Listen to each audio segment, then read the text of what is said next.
Good morning, this is Dottie, and I'm doing a collective reading for the Primordial Sea and those people aligned with social change, global healing, bringing equity, equality, empathy, and magic back into our world. I'm going to start our reading today with a legendary lady from this goddess deck. Let's see who wants to come. Which one is it? It's this one. All right, Durga, boundaries, yes. Okay, it's funny, this card always, because of her hand and so many different energies, it always reminds me of the Seven of Cups and like having to make choices. But this is very much that energy of, oh, we've divided ourselves into too many segments and it's time to come back. We have Sai Wang Mu here with renewal. Right? She is choosing this fruit. She is choosing this peaceful place. And so there is this energy this week of choosing our peace, recognizing what peace is to us, to define it for ourselves, and to then install and uphold boundaries. It's important to remember that our boundaries, they are set for others, but they are upheld by us.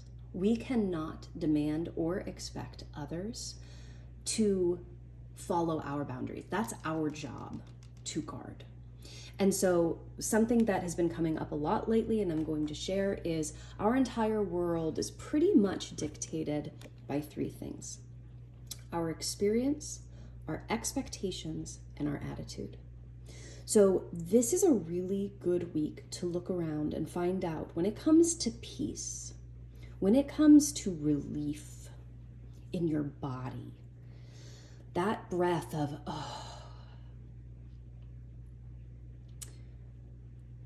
what needs to change? Are there some actual experiences, some actual situations that you need to remove yourself from or that need to change? Or is it that you need to change your expectation or you need to change your attitude? Okay? These boundaries come into place by you saying, here's what I either need to walk away from. Here's what I need to actually dig more into, because sometimes the lack of peace is that we haven't let ourselves fully arrive. We haven't allowed ourselves to actually feel safe and expand in that experience. That we're still playing small, we're still holding back. We're still fearful. We're still moving out of the past. Ooh, there's something else that wants to come up here. I'm also going to throw out, I apologize if I'm doing this. I just got off a cruise ship and I feel like I'm still moving. So I apologize if my camera and card work is not superb today. There is something coming through here about epigenetics, okay? Our ancestors' experiences and their beliefs and their traumas, they are passed down in our cells, in our blood, in our DNA. And so there is this energy coming up today, and that's why this renewal energy here is coming through as well.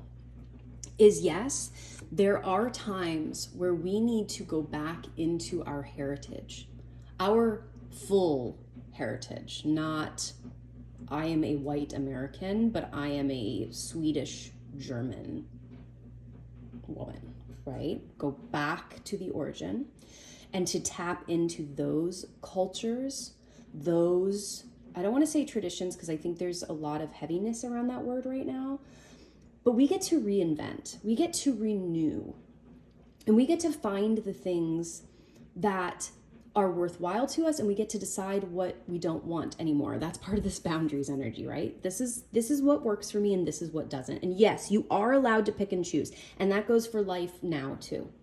But the energy that is also coming up in this is that there are beliefs and there are experiences.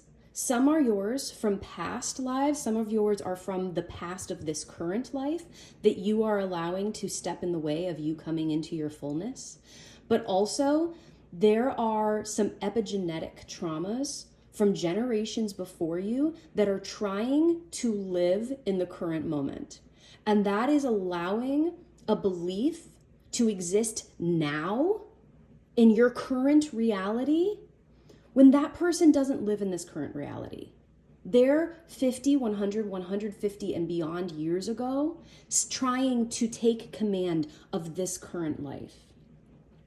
I apologize that this is becoming like the entire reading, but this is becoming really important, is to recognize, are you actually fully arrived here now, living in what's actually happening? Or is this something or someone from the past trying to influence and operating and moving now out of something that no longer is in existence? No longer exists. Because guess what? Me just saying no longer exists, no longer exists. It's gone. It's already gone. So there is that big energy there. Oh, look at there. We also have Allah from morality. So we have the world in her hands. And this snake is not confining her. It is allowing her to shed what no longer serves her.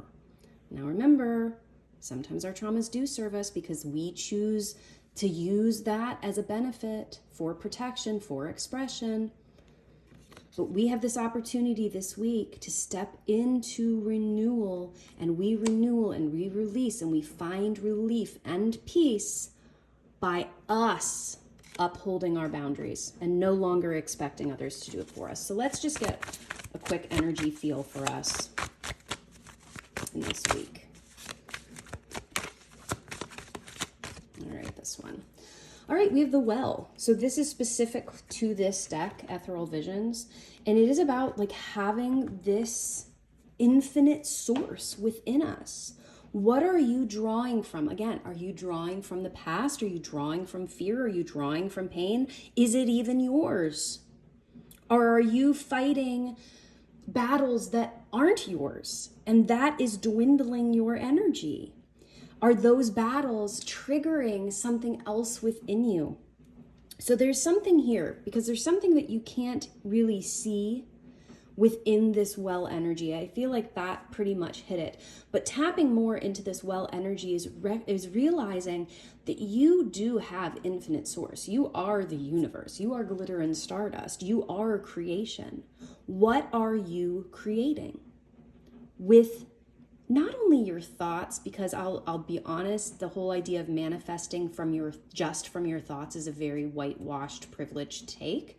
We actually manifest from our actions. Yes, I want this. Well, how are my actions in line with wanting this? Am I actually taking the steps? Am I actually applying for the jobs? Am I actually buying the lottery tickets, or am I just here hoping for it? Okay.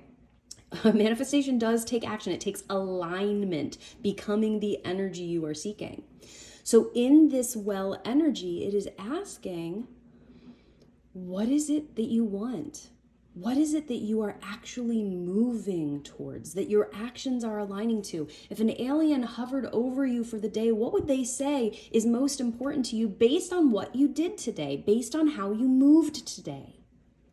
And recognize that you have the ability to change that. You have the ability to pull from within anything, because you have everything you are seeking already inside you. You are already the infinite universe, and you do have within you this infinite well to create from, to pull from.